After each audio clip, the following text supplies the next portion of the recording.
que enlaza, ¿no? Este enlaza esto y esto, y es el mismo, ¿no? Muy bien, ¿alguna duda? Los que están presentes, los que están en línea, algo que quieran preguntarle a su compañera. No, profesor, sí se entendió. Todo claro, profesor. Sí, yo también lo entendí, profesor. Perfecto, vamos con el siguiente ejercicio. También, por favor, tomen una foto y compártanla en el grupo. ¿Ya lo hicieron? ¿Lo de la foto? No, este es el 21, nos pide terminar en la forma... Pero espera, déjate. ¿Ya lo compartiste? Ya, profesor, ¿Ya lo tienen? Sí. Ok, entonces voy a explicar el problema 21. Adelante. Nos pide terminar en la forma A más I B, número complejo. Los números complejos representados por los puntos en las siguientes coordenadas polares. Aquí tenemos nuestras coordenadas, R es igual a 2 y θ es igual a 3. Nuestra fórmula es que R por coseno de θ más un θ por I va a ser lo mismo que esto. Entonces aquí no vamos a sustituir. R es igual a 2, θ es igual a 3. Y al hacer las operaciones me da menos 1.97 más 0.28. Esto es lo que me daría esto. ¿Dudas? No. Siguiente, por favor.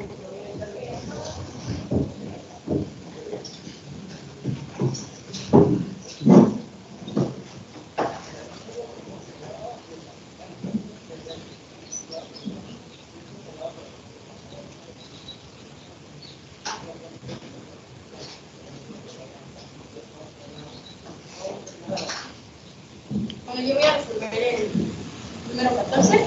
Dame un segundito. ¿Ya tienen en el grupo el problema 14? Sí, profesor. Ok, va a explicar a su compañera, por favor. Es lo que nos pide sacar el valor económico. Entonces, lo primero que hice fue, bueno, tenemos ecuación que es 2i más 3 menos 4i sobre 1 más 2. Entonces, lo primero que hice va a ser resolver la división de números imaginarios. Y para resolverla, utilicé el concepto integrado. Entonces, ya después hice la multiplicación de estos dos y como denominador de 5 y luego... A ver, pero ¿qué es lo que está haciendo? ¿Sumar qué? ¿Qué complejo? ¿Cómo que? Primero voy a resolver la división y para resolver la... Esa es la notación incorrecta. Todo lo que puso en el numerador, entonces, ¿no? Es incorrecta.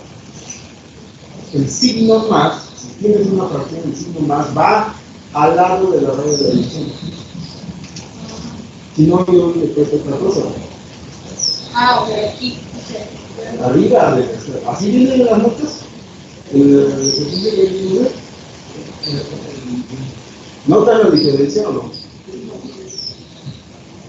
Esto se enseña en el kindergarten.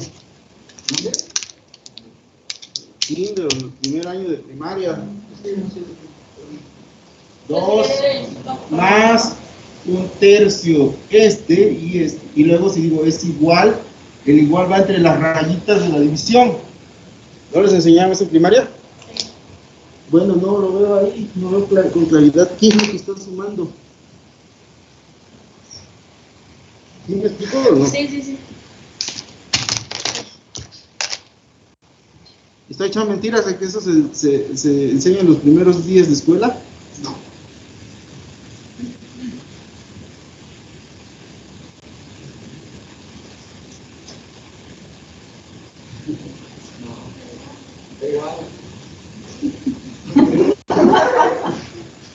Hay un problema, tienes que corregir, escribir las cosas bien, o sea, no te han enseñado, no te han corregido a tiempo. ¿Quieres resolver 2i más fracción 3 menos 4i, luego 1 más 2i. Y si tienes que hacer esto igual a algo, el igual va en medio de esto. ¿De acuerdo? Entonces, no te sientes bien el espacio o algo muy bien.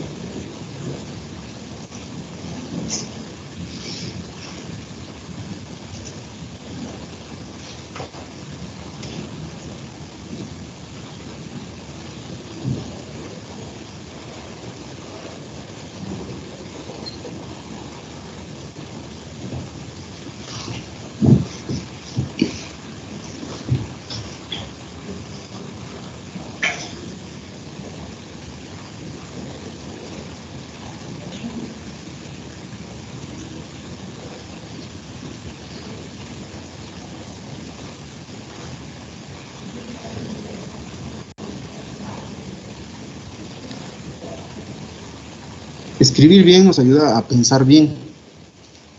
Entonces, por ejemplo, yo cuando veo que un estudiante no pone bien los límites en una integral,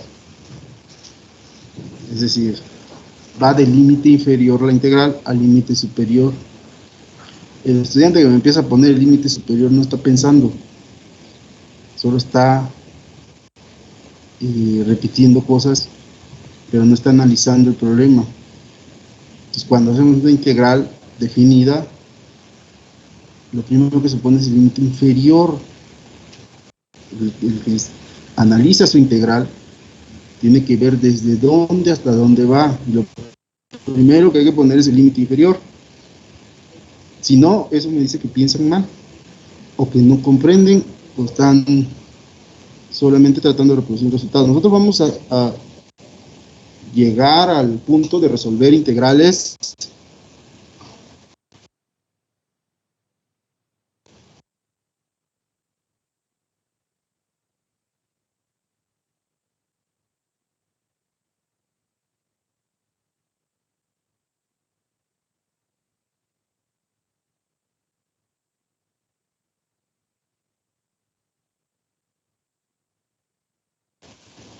Entonces vamos a resolver integrales muy difíciles por otros métodos, pero con el método de las variables complejas vamos a obtener ciertas ventajas.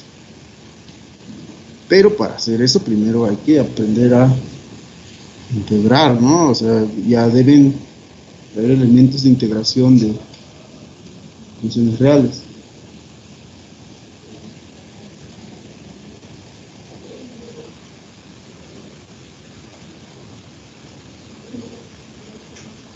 ¿Ya quedó corregido todo en la anotación? Bien. Entonces, ¿qué es lo que tenía problema hacer esa suma? Entonces, ya que tengo eso, pues ahora lo que hice primero fue resolver la elección y para resolverla lo pongo con su capacidad. Entonces, ya que tengo eso, pues después hice la multiplicación de imaginarios, ellos se el 5 y el ya después de eso, ahora miré la multiplicación, después del numerador y después separé yo la parte de A y luego la parte de B. ¿Vale? El producto está ahí entre 5, ¿no? Pues ya es el resultado. Sí. Bueno, ya. Es 3 menos 8 y menos 4 menos 6. Y todo es por ahí. ¿No hay una parte real de ese producto? Sí.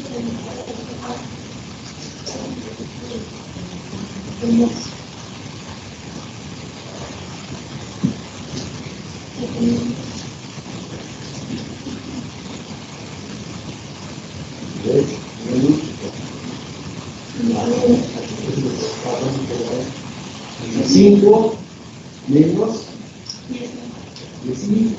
5.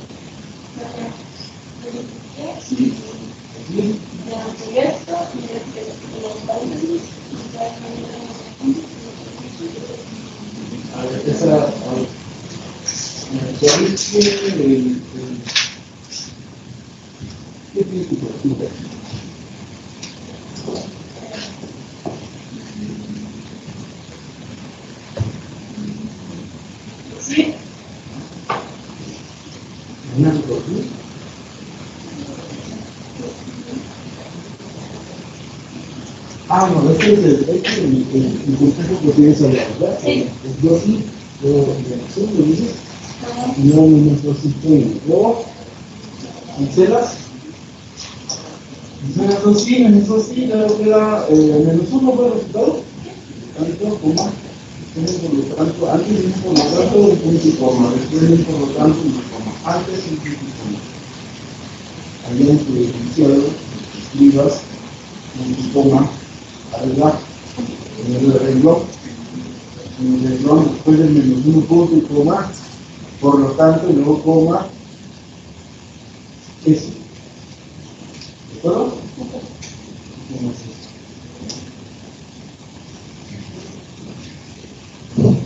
¿Una duda?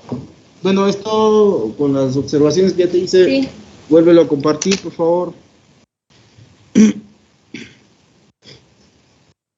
tengan cuidado cuando escriban, no es como sea, ¿no? Nunca los corrigieron, nunca los pasaron el pizarrón y vieron qué tipo de errores cometían. Por eso es importante estar en modo presencial.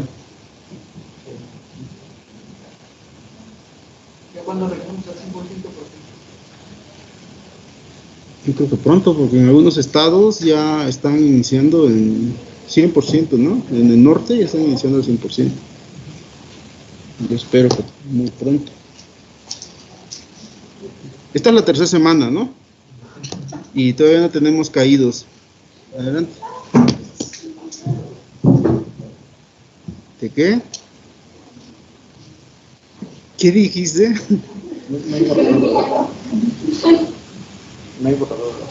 El estudiante no está acostumbrado a que lo corrijan. Están acostumbrados a hacer las cosas solo una vez. O sea, y lo digo porque tengo una hija del tamaño de ustedes. Estudia aquí en el Poli también.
O sea, todos los pasos que estoy haciendo están justificados. Entonces, el que haya sacado el 1.25, pues eso es este número complejo multiplicado por un K. ¿Y cómo saco su módulo? Pues es un valor absoluto. En este caso, como es real, el módulo es el valor absoluto, ¿no? El módulo es el valor absoluto, pues 1 sobre 25 por el módulo de este. ¿Y cuánto vale el módulo de eso? Pues, esto al cuadrado más 42 al cuadrado. Lo que está ahí. ¿Alguna duda? Bueno, pues, todas las propiedades que probamos se usan. Tal vez, si no están conscientes de que las propiedades que probamos eran para usarse, están en un error. Todo lo que probamos, todas las propiedades que están demostradas ahí se van a usar, aunque ustedes no lo crean. ¿Y para qué los queremos? Para simplificarnos la vida. O sea, ¿para qué quiero andar arrastrando ese 25 por todos lados? Lo puedo sacar así como está ahí, ¿no? Bien, vamos a comenzar la clase. Los que están en línea, ¿me escuchan? Sí, profesor. ¿Tienen mi pantalla a la vista? Sí, profesor. Ok, entonces vamos a continuar la clase de hoy. Sí.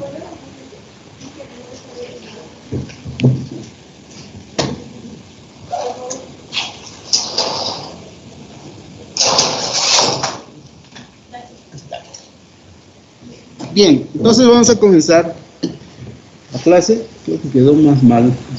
¿Sí se ve bien? ¿Ven bien?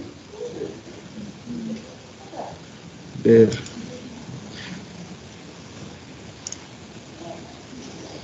Entonces vamos a empezar a estudiar las funciones de variable compleja. Ya conocemos todo sobre números complejos, ya sabemos operar con ellos. Ahora vamos a definir funciones de variables complejas. En general, las funciones son aplicaciones que van de un conjunto a otro, ¿no? Es decir, asocian un elemento de un conjunto a un único elemento de otro conjunto. A eso llamamos, en general, aplicaciones. Cuando trabajamos con conjuntos de números reales, les llamamos funciones, ¿no? En otros ámbitos se hablan de transformaciones lineales, ¿no? Cuando asocian a un conjunto de vectores, otro conjunto de vectores, son transformaciones. Entonces, nosotros nos vamos a encargar acá de tomar un conjunto que es un conjunto de números complejos, y vamos a asociarle un elemento de otro conjunto, un conjunto B, que está dentro de los números complejos. Es decir, nuestras funciones van de los complejos a los complejos. ¿Alguna duda? Bien, se requieren ciertas propiedades, ¿no? La notación que vamos a usar, f, dos puntos, de A a B, significa que f es una función que va del conjunto A al conjunto B. Ambos son subconjuntos de los números complejos.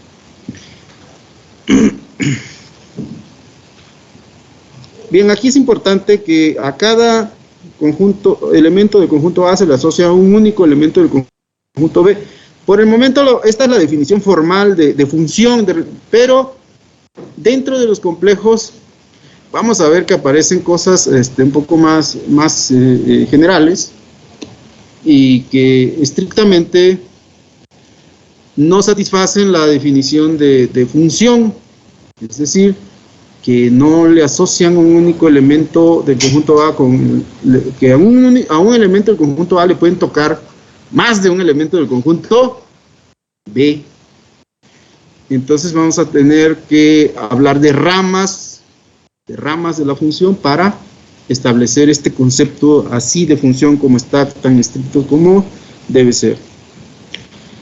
Entonces, en general, si tengo... Sí. ¿Alguna duda? Yo no entendí eso. Sí. Lo vamos a ver más adelante. Por lo pronto nos quedamos con el concepto que han usado desde siempre de función. Ok. Pero veremos que después veremos que nuestras funciones complejas, por ejemplo las trigonométricas, son funciones multivaluadas. Lo veremos enseguida. Entonces, así como está la definición de función, vamos a avanzar. Vean, si tengo dos conjuntos y el conjunto A tiene un número discreto de puntos, desde Z1 hasta Zn, entonces a cada Zi le corresponde un único elemento Wi del conjunto B. Y bueno, esto incluso se puede representar de manera tabular. La forma más conveniente de representar una función, sobre todo cuando no es un conjunto discreto de puntos, es mediante una fórmula, ¿no?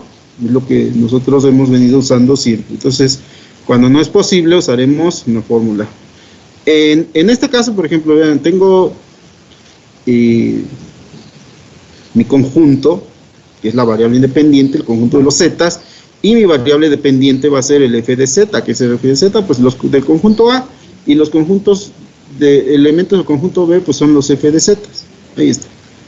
Y vean, por ejemplo, si yo tengo un conjunto numerable de 2 puntos, i menos i, y luego les asocio un único elemento en el conjunto B, o f de z en este caso, el único elemento es, ahí le corresponde menos 1, y a menos i le corresponde menos 1. Vean que satisface el concepto estricto de función. A cada elemento del conjunto A, le estoy asignando un único elemento en el conjunto B. ¿Queda claro? El concepto de función así estricto se satisface. Bueno, pues esto lo puedo representar de esta manera. Como f de z es igual a z cuadrada para i y menos i, 0 en otro caso. ¿Queda claro? Entonces estoy usando una fórmula para representar esta función. Si hay alguna duda, me dicen, por favor.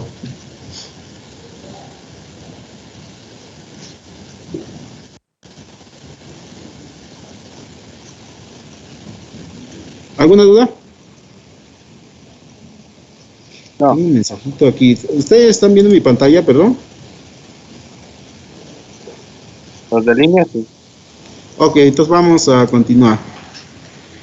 Esto es de lo que les estaba hablando anteriormente, de lo que se conocen como funciones multivaluadas. Entonces, una regla de asociación entre dos conjuntos A y B que asigna más de un elemento. Más de un elemento a uno o más elementos del conjunto A se conoce como función multivaluada. Es estrictamente una función multivaluada, pues no es una función. Pero podemos, vamos a ver más adelante, que es posible definir ramas en las cuales la función va a ser univaluada o cumplirá con el concepto estricto de función que vimos anteriormente.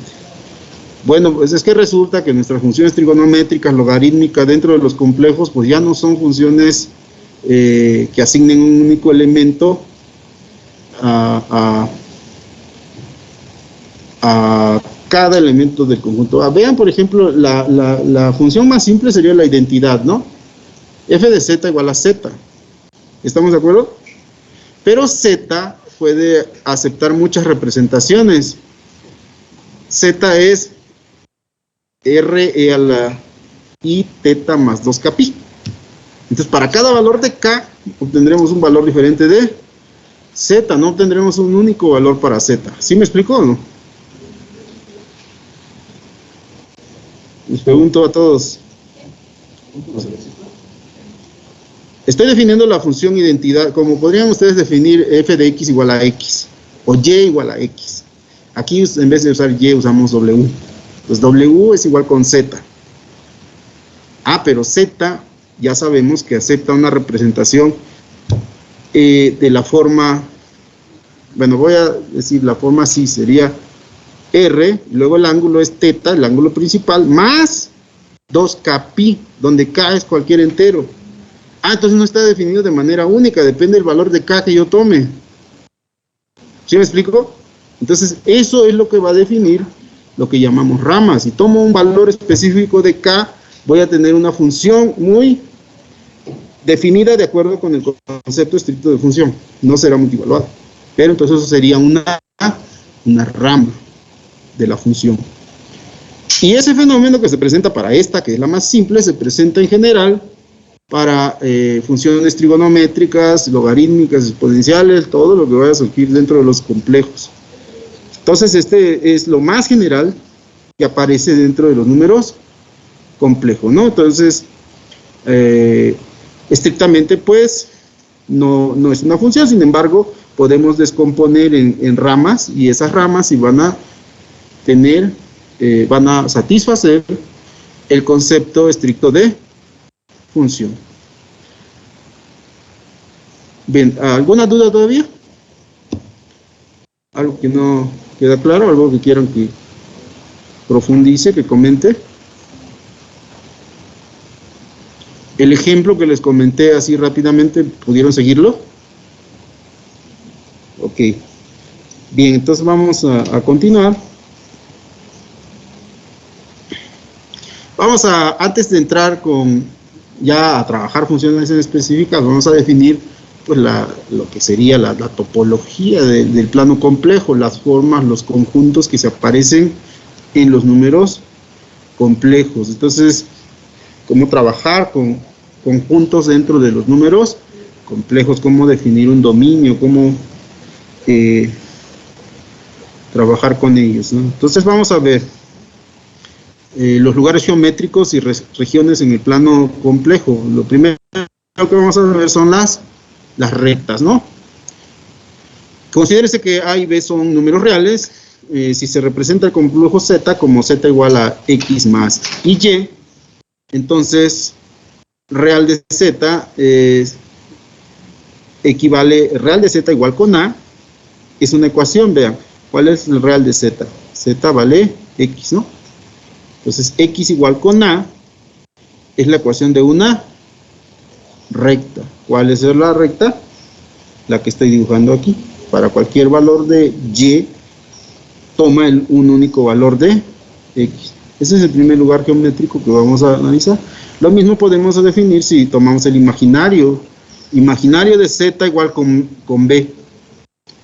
Pues para cualquier valor de X, el imaginario de Z siempre va a ser D, es decir, es esta recta que pasa con ordenada B. ¿De acuerdo? Entonces, ¿qué pasa cuando yo tengo, por ejemplo, una ecuación como la siguiente?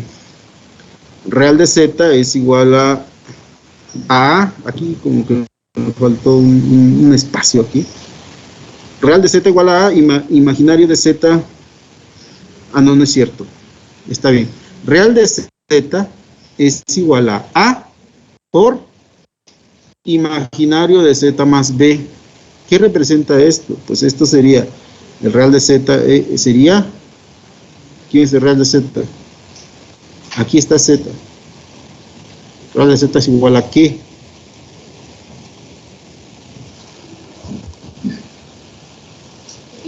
Es igual a X, y luego eso es igual a la constante A por imaginario de Z, que es Y más B. Bueno, pues estas son formas en las cuales podemos definir rectas en todo el plano complejo. Pero ¿qué vamos a usar? Pues vamos a usar constantes y vamos a usar estos numeritos que son el real y el imaginario del número complejo Z. ¿Alguna duda respecto a este punto? Otras formas geométricas que vamos a ver pues son regiones.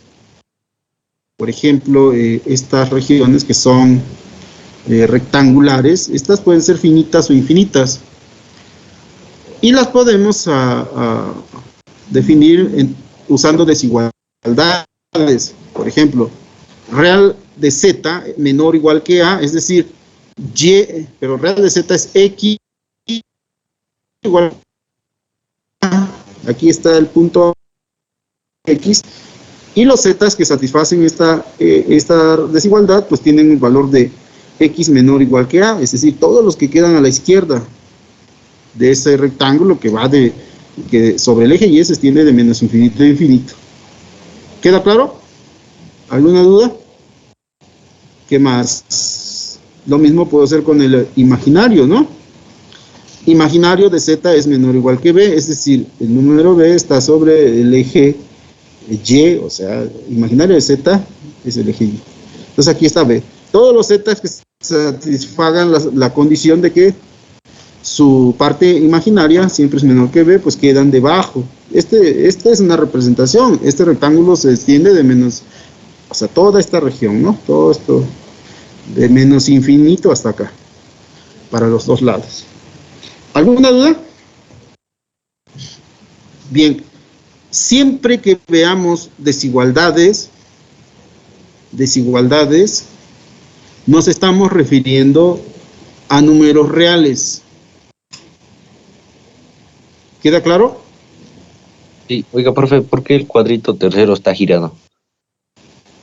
Porque se tiene la siguiente desigualdad. Vean, imaginario de Z es menor o igual que Z. ¿Eso qué significa? Y es menor o igual que X. Bueno, esto que ven aquí, esta recta es Y igual a X. Esta recta es Y igual a X. Pero como debe satisfacer la desigualdad que es menor o igual, pues todos los que quedan debajo. Esto se extiende de menos infinito a infinito, pero está inclinado.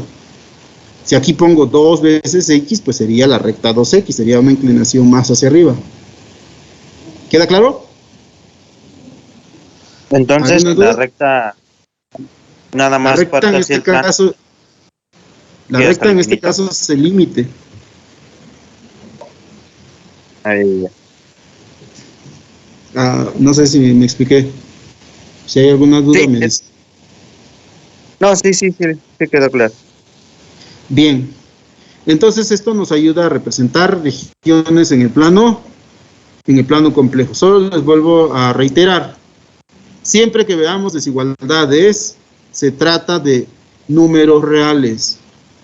Siempre que veamos desigualdades, se trata de números reales. ¿Por qué? Porque los complejos pues son vectores, son puntos, y entre los complejos pues no existe esa jerarquía, no hay una relación de orden. No puedo decir que un vector es más grande o más pequeño que otro, no puedo decir que, podría hablar de su módulo, ¿no? Pero su módulo es número real, ¿de acuerdo? Entonces, cuando entre dos cantidades se establezca una relación de orden, esas cantidades tienen que ser números reales, ¿de acuerdo? Y esos pues nos están sirviendo para definir regiones en el plano complejo. Bien, vamos a ver otros lugares geométricos que son las vecindades. Vecindades de un punto. ¿Qué entenderemos por vecindad? Dice, la circunferencia de radio R con centro en el origen de ese lugar geométrico que corresponde a los puntos del plano complejo cuyos módulos son iguales a R. Es decir, vean esta circunferencia en el plano complejo, ¿no? La circunferencia está dada por x cuadrada más y cuadrada igual a r cuadrada. Y todos los puntos que quedan dentro de la región tienen que satisfacer que x cuadrada más y cuadrada es menor o igual que r cuadrada. ¿Queda claro? ¿Alguna duda? Bueno, y la región que queda fuera, ¿cómo se describiría? Fuera del círculo. Fuera de la circunferencia. ¿Mayor a R? No escucho. Que x cuadrada más y cuadrada sea mayor a R. Si te puedes acercar un poco más al micrófono o hablar un poco más fuerte, por favor. Que x cuadrada más y cuadrada sea mayor a R. R cuadrada, ¿no? Sí, R cuadrada. Más y cuadrada mayor que R cuadrada sería toda la región exterior a esa. Entonces podemos definir cualquier región usando estas propiedades de las vecindades. Bien, aquí es muy importante que observemos lo siguiente. Si estoy usando la relación menor o igual, voy a pintar la circunferencia, lo voy a pintar con líneas continuas. Si no se incluye la circunferencia, es decir, si la relación es x cuadrada más y cuadrada menor a r cuadrada, entonces ya no pinto la circunferencia, sino nada más líneas punteadas. ¿Queda claro? Eso va a ser muy importante porque nos va a permitir trabajar con dominios y definir derivadas y cosas así. Entonces solo lo voy a poder definir cuando tenga un dominio. Vamos a ver adelante lo que es un dominio. Pero, bueno, vean que aquí no se incluyen los puntos de la circunferencia. Luego veremos que esos puntos se llaman los puntos frontera. ¿Hasta aquí alguna duda? ¿Algo que no comprendan? Bien, entonces vamos a ver entonces lo que se conoce como vecindad o entorno de Z. Vecindad o entorno de Z. Esto es muy importante porque vamos a trabajar de aquí en adelante con estas vecindades para definir conceptos muy importantes como son el límite y la derivada. Límite de una función, derivada de una función. Entonces estas vecindades nos van a permitir llegar a esos conceptos que tenemos definidos para funciones reales. Entonces vamos a ampliar a funciones complejas, de variable compleja. Vecindad o entorno de Z0, se llama vecindad o entorno de radio R Z0 al conjunto de puntos en el interior del círculo cerrado, centrado en Z0 y definido por... Recuerden que el módulo sería, aquí sería, supongamos que Z lo defino como X más Y, Z0 sería A más Y, entonces sería, este módulo sería X menos A al cuadrado más Y menos B al cuadrado menor que R, es un círculo centrado en el punto AB y de radio R. ¿Alguna duda respecto a esta definición? Ya no estamos trabajando con un círculo centrado en el origen, ¿no? Sino estamos con una circunferencia que está centrado en cualquier otro punto que llamamos Z0. Los que están en línea, ¿alguna duda? No, Por profesor. el momento no, profesor. Vean que aquí tengo la desigualdad, es decir, menor que R, lo que significa que no estoy incluyendo a la circunferencia, por lo tanto lo pinto con líneas, lo dibujo con líneas punteadas. Y bueno, existe otra vecindad también interesante en el cual me voy a deshacer del punto Z0 donde está centrado. Es decir, no incluye la frontera y no incluye el punto Z0. Y esta se conoce como vecindad punteada de Z0. Una vecindad punteada de Z0 es una vecindad de Z0, pero que no contiene a Z0. ¿Sí lo pueden imaginar? ¿Cómo se vería eso? ¿Cómo se vería eso? En general sería como una especie de anillo, ¿no? Como un anillo, es decir, no se contiene. Ya vimos que no se contiene la frontera, ¿no?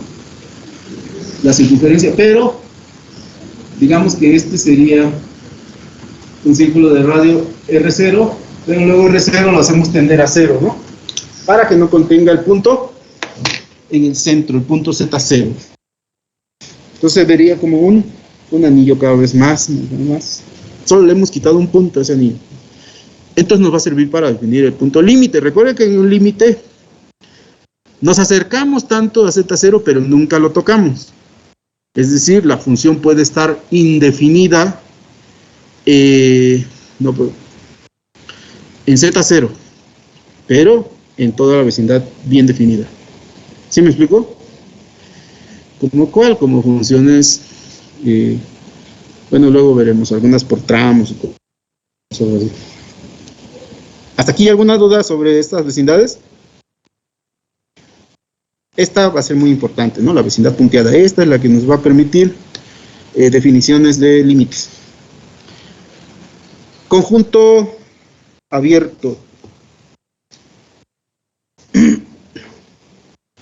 Se conoce como conjunto abierto si para todo punto Z en el conjunto existe una vecindad vecindad de que para toda un conjunto se conoce como conjunto abierto si para todo punto Z en el conjunto existe una vecindad de Z que pertenece al conjunto. Vean que aquí, si yo me fijo en los puntos fronteras de este incluye el conjunto B, el conjunto B contiene a la circunferencia, ¿no? Si yo tomo un punto de la circunferencia que pertenece al conjunto y quiero construir una vecindad alrededor de ese punto, vean que esta vecindad, el radio por muy pequeño que sea, es diferente de 0 y va a contener no solamente puntos del conjunto, sino puntos que no pertenecen al conjunto. ¿Sí me explico? ¿Queda claro? ¿Se observa cuáles puntos no pertenecen al conjunto? Entonces, para estos puntos en la frontera no me es posible construir una vecindad que quede dentro del conjunto. Este no sería un conjunto abierto. Este sí lo es. ¿Por qué? Tomemos cualquier punto. Vean que estos de la frontera pues no están, pero cualquier punto que yo tome del conjunto, construir una vecindad que queda dentro del conjunto. Díganme si hay alguna duda, algo que no comprendan. Entonces, forzosamente se tiene que estar punteado para que no salga. Exactamente, es lo que estamos probando en este caso. Y realmente lo que nos van a interesar entonces son este tipo de conjuntos para poder aplicar conceptos como límites y derivadas, ¿no? Bien, entonces vean, ya les puse aquí lo que no sería un conjunto abierto y lo que sí es un conjunto abierto. Conjunto conexo. Bueno, un conjunto conexo tiene dos propiedades. Primero, deben ser que los puedo unir, que cualquier pareja de puntos los puedo unir mediante segmentos de rectas que pertenezcan al conjunto. Entonces, los segmentos de rectas que van desde un punto Z1 a otro punto Z2 deben quedar perfectamente contenidos dentro del conjunto. Entonces, como lo que se ve en la figura A, no serían conexos. ¿Por qué? Porque si yo tomo un punto dentro de la primera circunferencia y un punto en la siguiente circunferencia y los quiero unir con un segmento de recta, habrá una parte de ese segmento de recta que no quede dentro del conjunto. ¿Queda claro? Sin embargo, vean en el conjunto B, en el ejemplo B, cualquier pareja de puntos que estén en cualquier lado de esos conjuntos, los puedo unir mediante rectas y esos segmentos de rectas siempre van a quedar contenidos en el conjunto. ¿Queda claro? Entonces, eso define lo que conocemos como conjuntos conexos. Y bien, para que tengamos un dominio, entonces va a ser cualquier conjunto abierto y conexo. Pues para tener un dominio, los dominios de las funciones serán conjuntos abiertos y conexos. Cualquier pareja